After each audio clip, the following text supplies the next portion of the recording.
let me make my way to that final question, which I think is, in the great tradition of Yogi, I have a very hard time making predictions about the future. There are a couple questions that I would want to raise. We've all talked about how good it would be to have an artificial crisis. I wonder if artificial crisis is an oxymoron. If it really is artificial, is it really a crisis? I'm not sure. And the analogy that poked into my mind a couple of weeks ago was the notion that, and I know a few people, and I'm sure you do too, people who have had a heart attack have straightened up and flown right, gotten into habits of exercise, improved their diets, and gone on to live healthy and happy lives. I also know, and I'm sure all of you know, some people who had heart attacks and died. And when I think about the artificial crisis, the thought that comes to my mind is, okay, so do we want to schedule a therapeutic heart attack?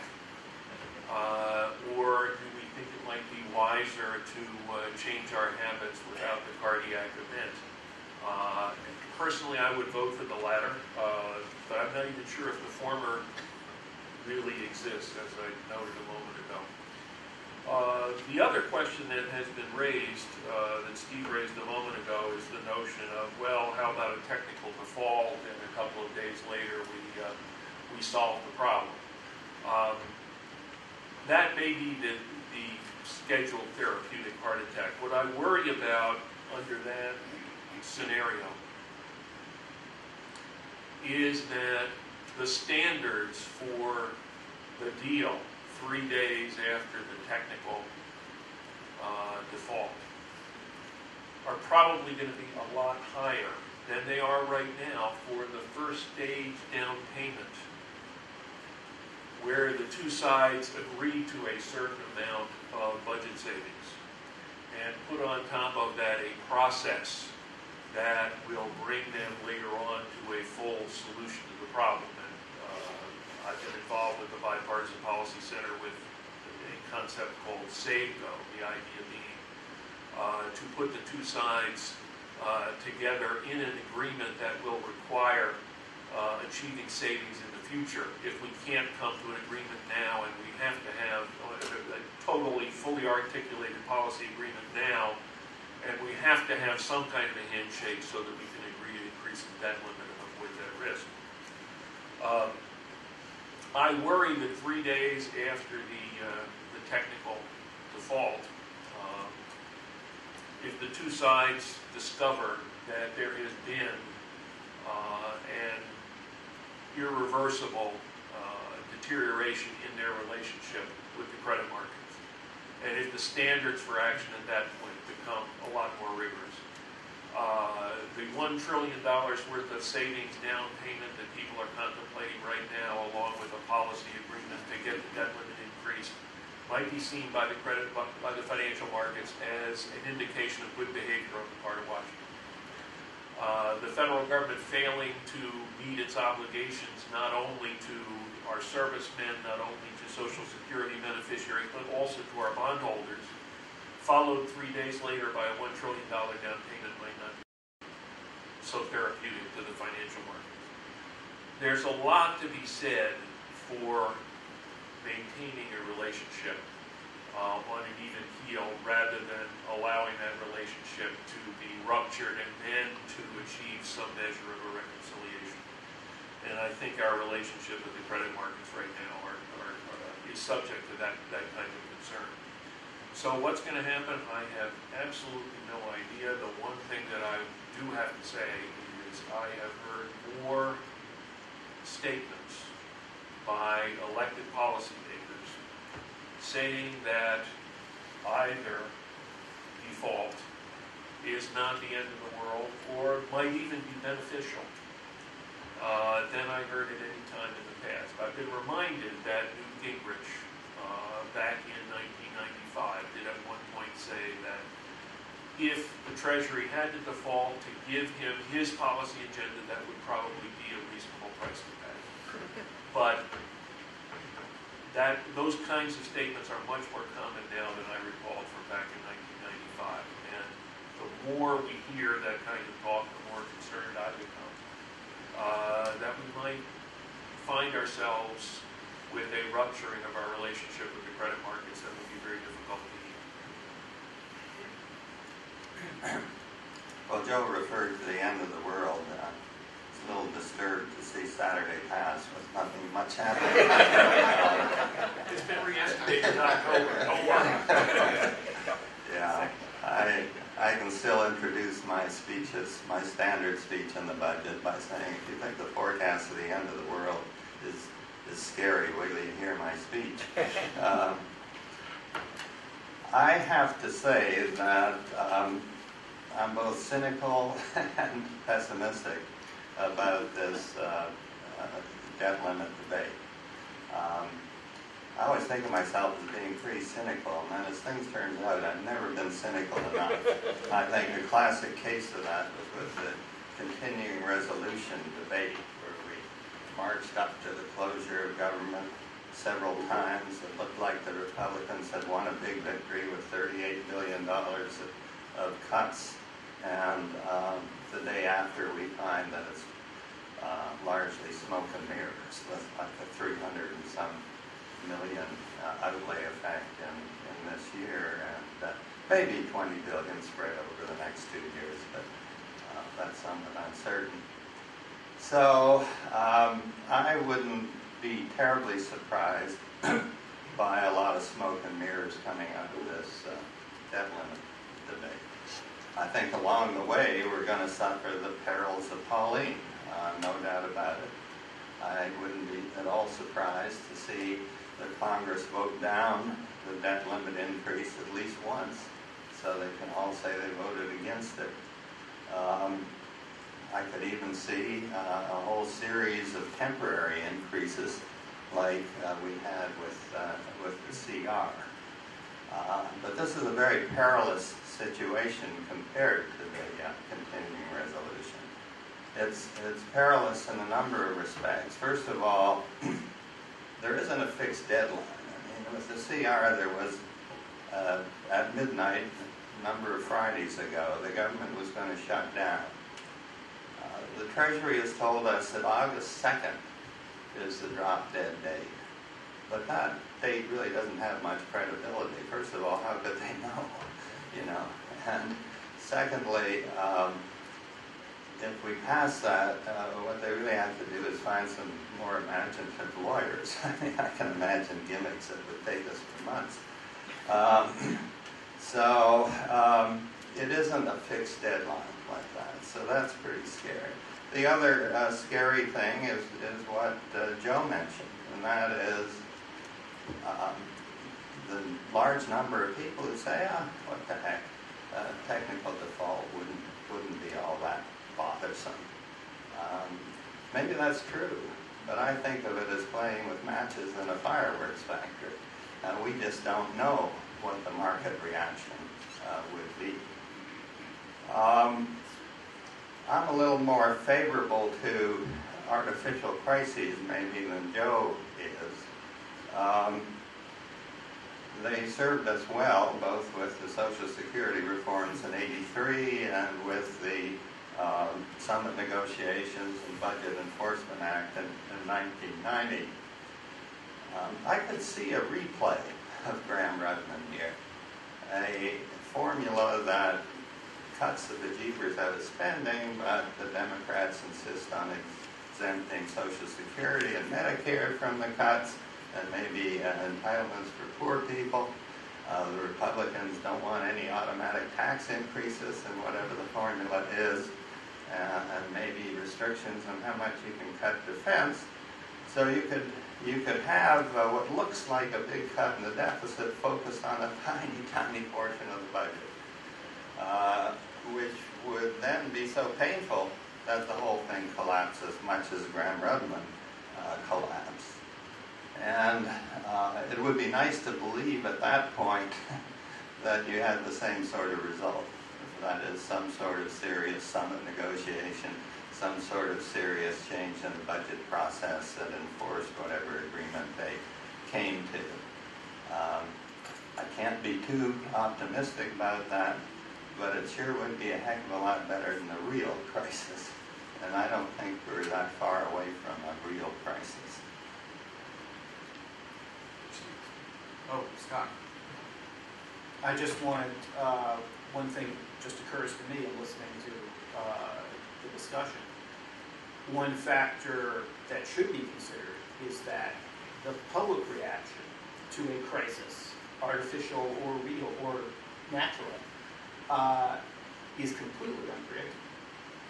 When you have 48% of the public admitting that they don't know what the implications would be of not raising the debt ceiling, then I think any prediction for how the public would respond would be extremely foolish.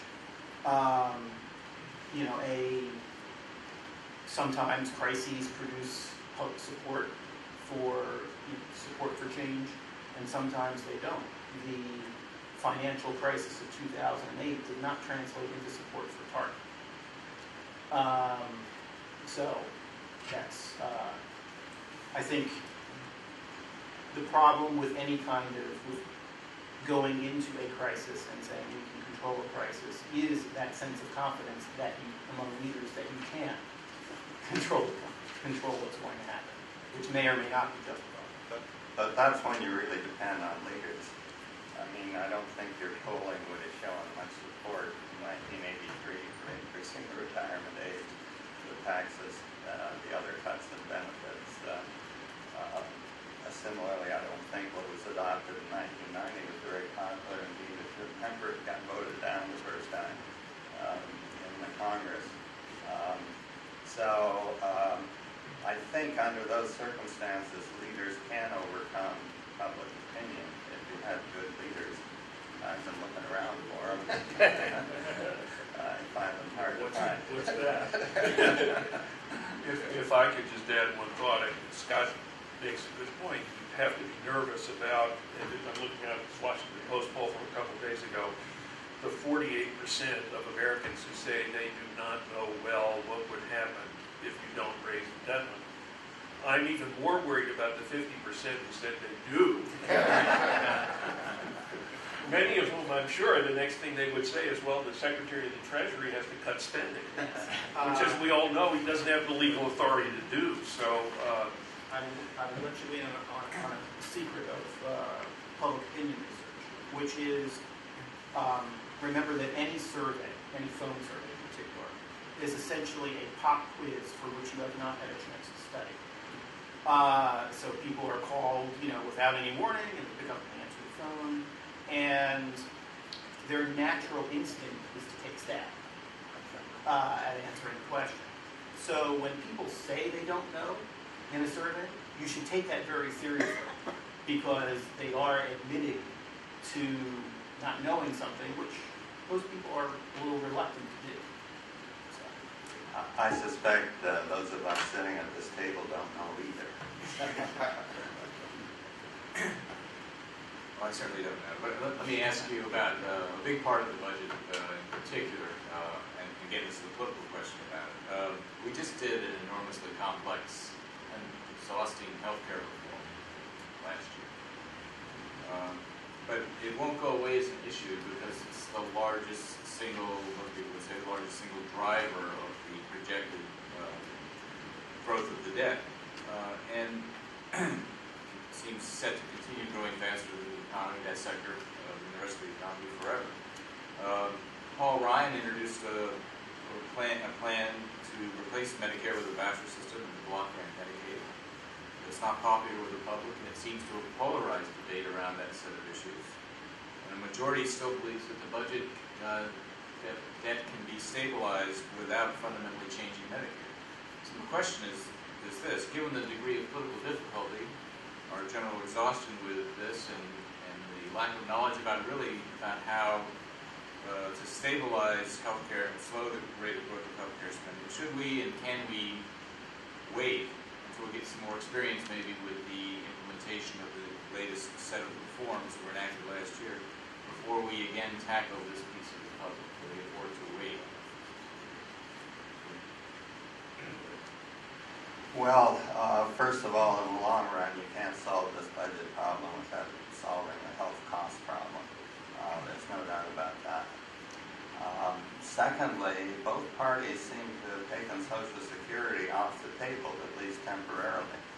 So you have the two biggest program areas in government, Social Security and health, in limbo if you put it on. One of my big frustrations with this debate is that when somebody makes a proposal, whether it be Paul Ryan or the Menachie-Rivlin committee or whatever, people tend to compare the benefits you get under the proposal with current law. And current law just isn't an option in this debate. We are heading for this cliff very, very rapidly. And somehow that has to be conveyed to the public, and I don't think it has. We're in deep doo-doo, as George Bush would have said. As for particular proposals, I think it vital to impose some sort of budget on health care. The current Medicare, we define the eligible population, we define treatments that they're eligible for without excluding hardly anything.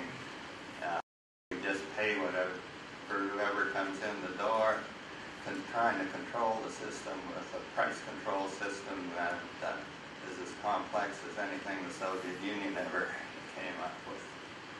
And I just don't think that works. If you look at the health systems in the United Kingdom or Canada, they're subjected to a strict budget, and they got to live within it.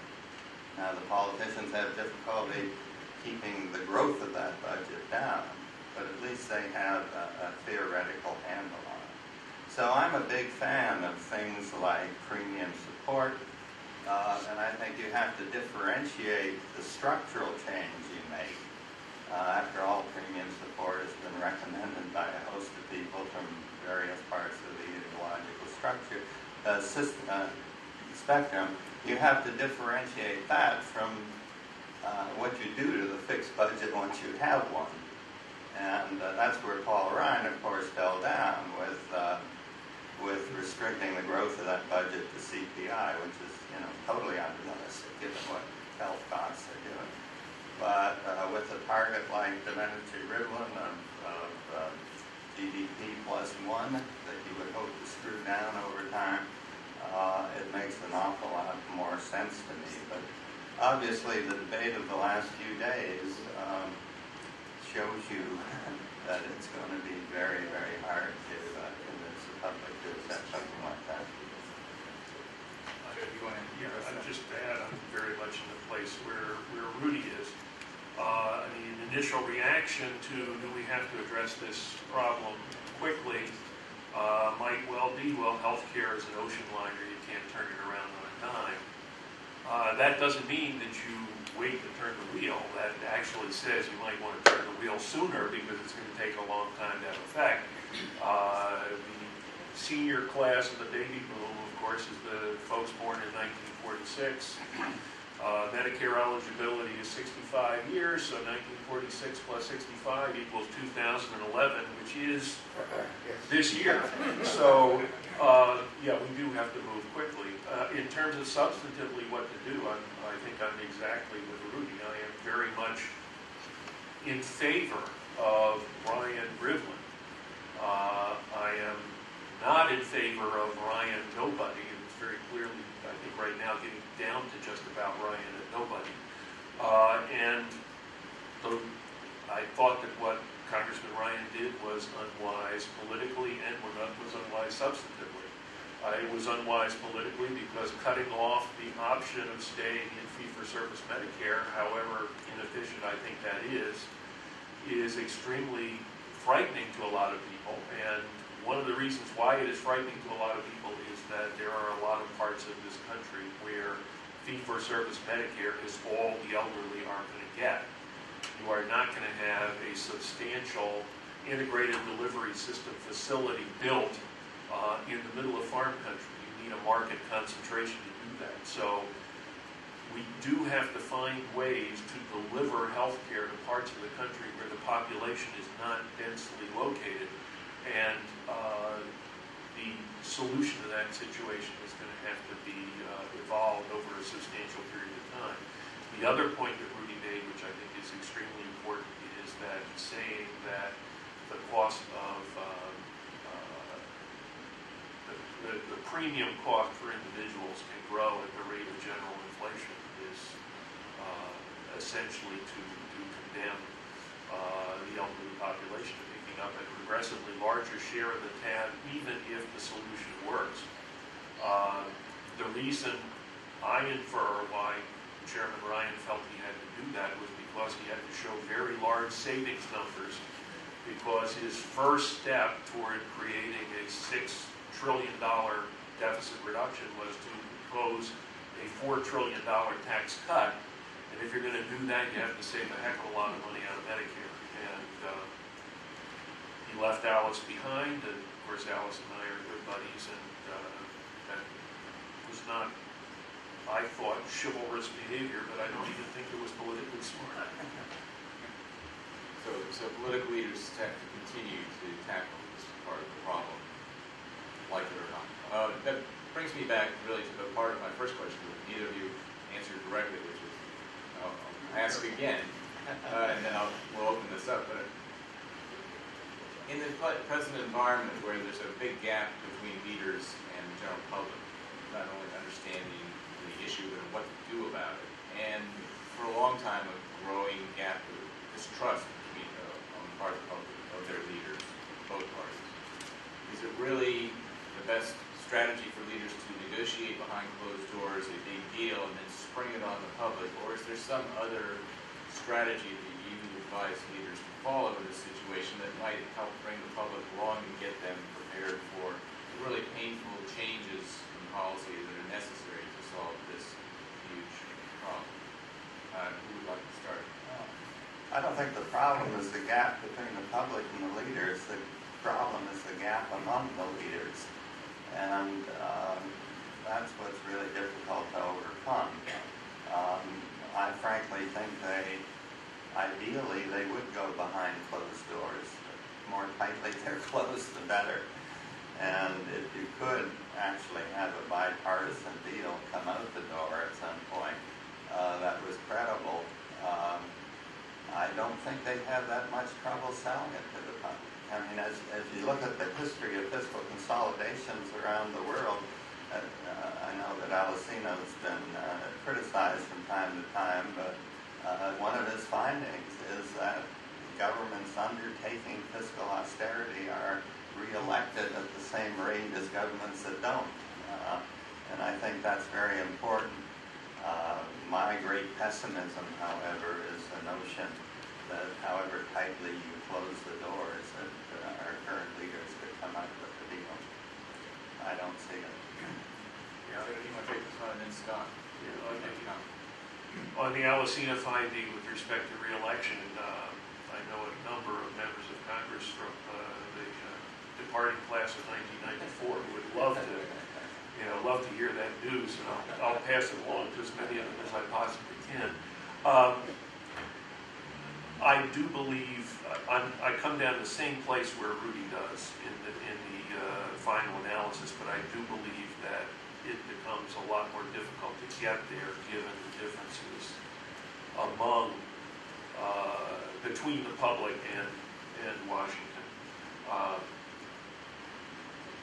Again, in the sense that we do have parts of the country where the standard of living is terribly different from what we have inside the Beltway.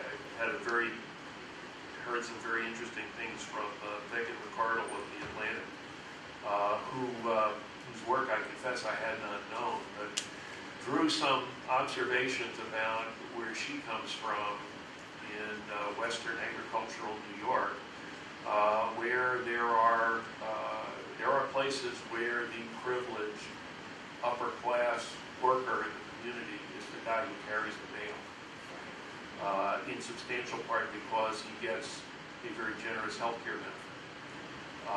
We don't see things that way around here, but the notion there of being a federal government employee is to be highly privileged and a member of the upper stratum of society. So there is a sense, I think, there that people here are not connected with reality, and there's some reality to that.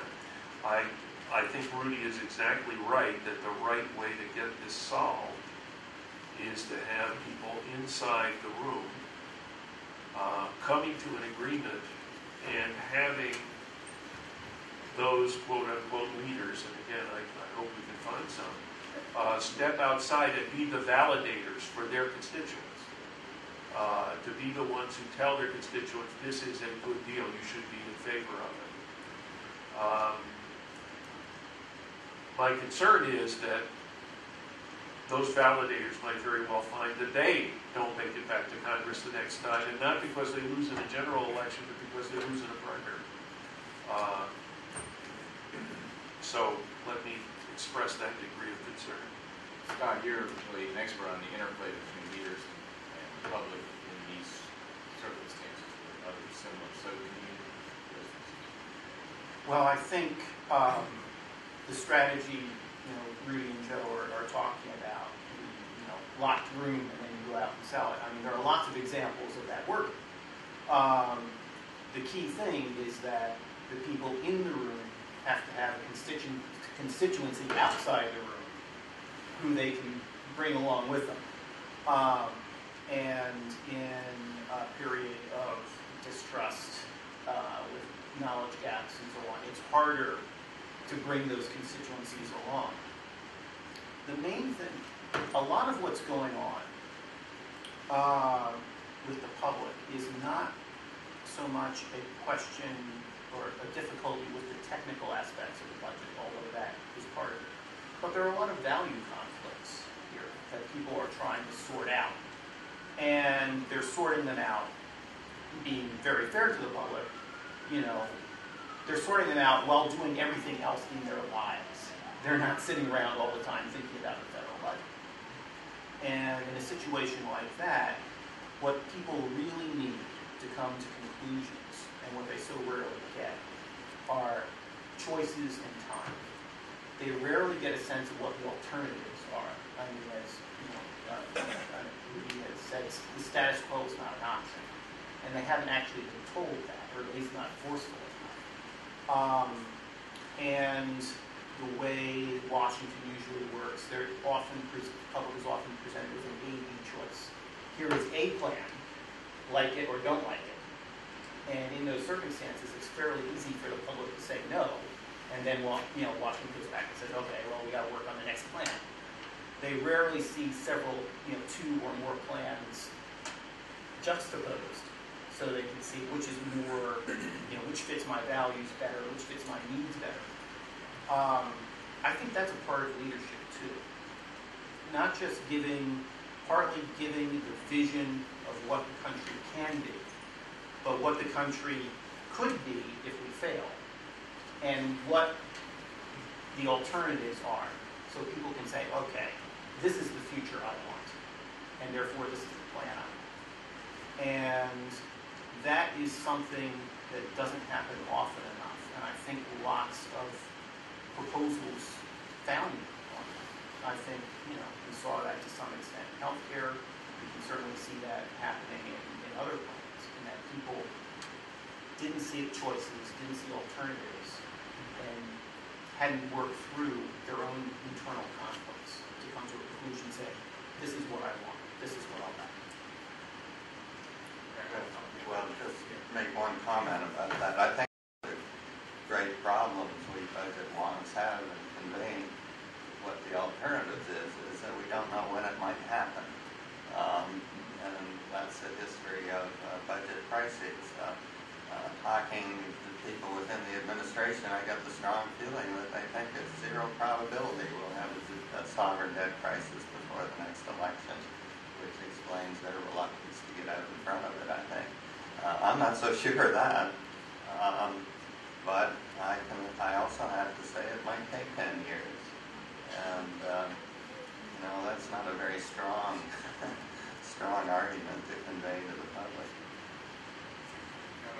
time's up now. Questions? I wanted one note that that's got something. One is that Geiger did say that August 7th. Mike, please, Mike. Here you are. I'm sorry, I never think of myself as soft spoken. I'm sorry.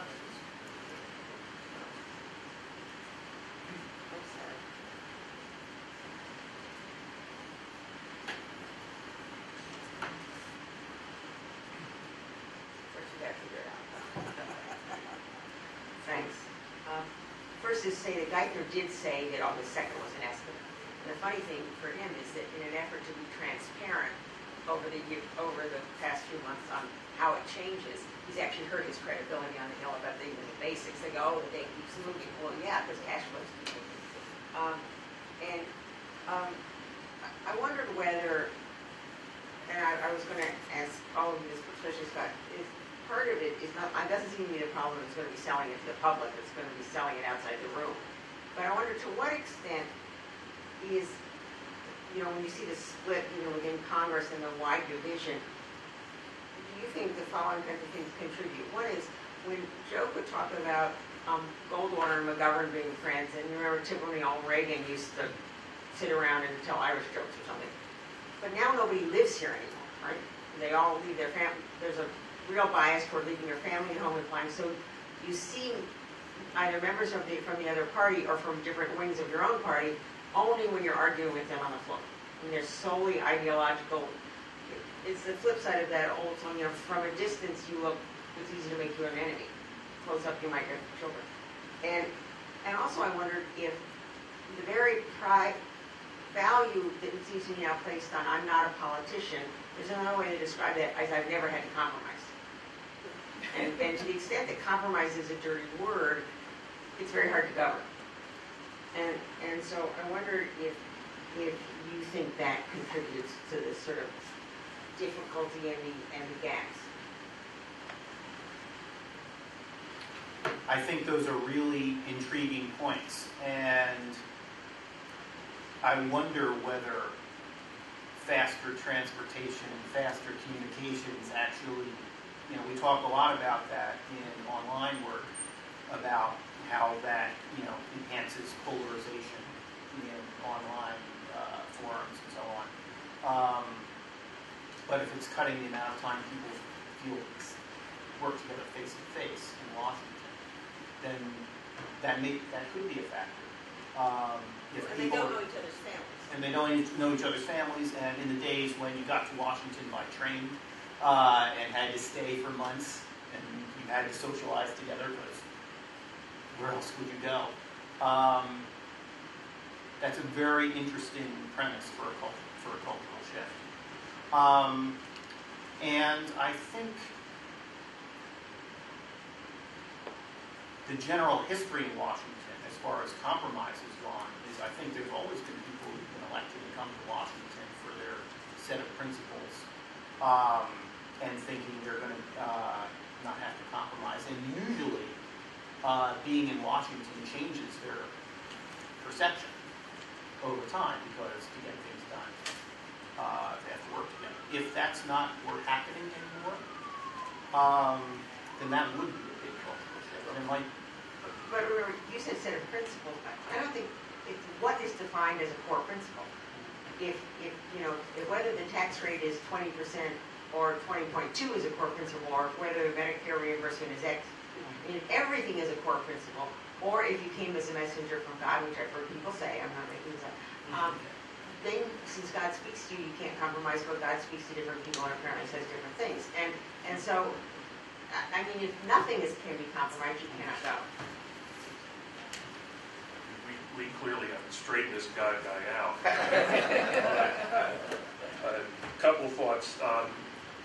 I think the air travel hypothesis makes a lot of sense about the fact that members of Congress no longer have to get to know each other. I think, however, when I think about how politicians used to have as part of their banner when they ran for re-election, reaching across the aisle to solve the nation's problems.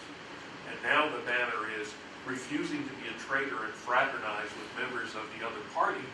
And one used to be effective 25 years ago and the other one is effective now. It's clearly not just the politicians in Washington. There are problems going back home too. On the August 2nd date, exactly right, that people ask the Secretary for information. He gives them information on the basis of his estimates on the basis of imperfect information, which he says is imperfect. And then the next step is people tell him, your information was imperfect, you're obviously dishonest. The Secretary has clearly suffered from that. I've done a little bit of digging, and I don't pretend to have perfect information, but there is a Treasury note, I believe, coupon payment due on August 15th, which means that there is a hump out there not far after August 2nd, which presumably is going to be hard to get past. They've already factored in the June 15th tax payment. The next tax payment is September 15th. So clearly, as you get closer to the date, you know more. I did want to comment on something that Rudy said earlier, and I'd be interested in Rudy's reaction. The question being, the Secretary, there's no question that if we wanted to invent something for the Secretary to do to avoid hitting the wall, we could come up with it. The things that we would invent are by definition things that have not been done before or are not explicitly permitted by law. I wonder whether if the Secretary pulled something like that out of the bag, the reaction of the financial markets would be one of, which of the two? One is, phew, thank God, we know that the United States of America is not going to default, I feel secure. Or alternatively, I'm not sure what this deal is. I'm not sure if the Secretary is going to get sued. I don't know if the other party is going to revolt and do something irrevocable. I don't feel secure at all. So whether that contributes or does not contribute to the stability of the financial markets, I'm not sure. Well, The final word. okay, first of all, the August 2nd date now has no credibility whatsoever among the Republicans. There's little doubt about that. They've been bringing in all sorts of consultants to suggest various ways of getting around it. And that's very dangerous. I mean, I don't think August 2nd is necessarily the date, but someday is the date, like when you have to pay interest or whatever. In terms of a market reaction, I mean, it depends a little bit on what it did, but if we could somehow figure out ways of swapping certificates that didn't bear the full faith and credit of the U.S. government with the debt that's all over the place, the trust funds, I don't know what the market reaction would be. I mean, I've been, even though I know that it is an essential point of the history of sovereign debt crisis, and markets remain very calm as the fiscal situation deteriorates until they don't. And but I'm still just amazed at the calmness of the market right now. I mean, there was really no wiggle that I saw around the CR debate, which opposing the government wasn't all that important, maybe, but showing how incompetent we were, I would have thought would have made some impression on the market. So I don't pretend to know what the markets would do. On the comedy point, there is one place where the two parties still get together socially with their wives, and that is on congressional junkets.